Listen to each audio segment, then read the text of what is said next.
Эйда Онлайн представляет 10 вариантов ласкового обращения на татарском.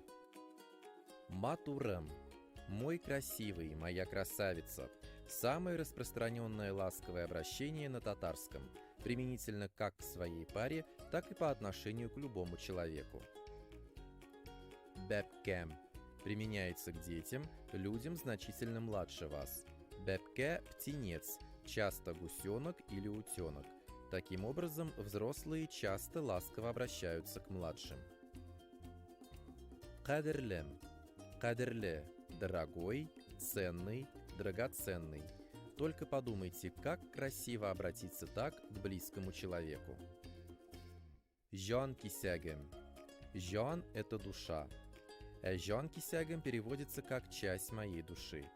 Говоря кому-то «минем жан кисягем», мы подразумеваем, что частичка нашей души принадлежит этому человеку.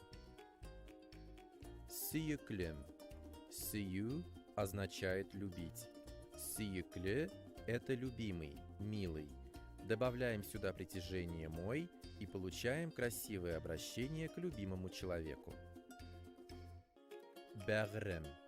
У слова «бягер» поэтическое значение «душа», «сердце». Отсюда и ласковое обращение «милый мой», «сердечко мое».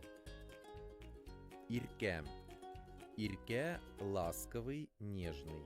Фраза используется как по отношению ко второй половинке, так и ласково по отношению ко всем близким, кем мы дорожим. Олтаном.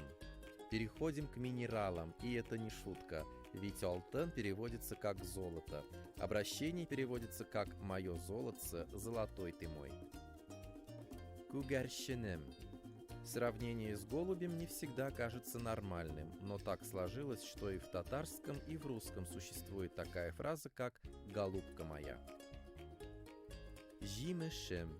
А это слово отталкивается от значения слова «жимеш» – фрукт, плод.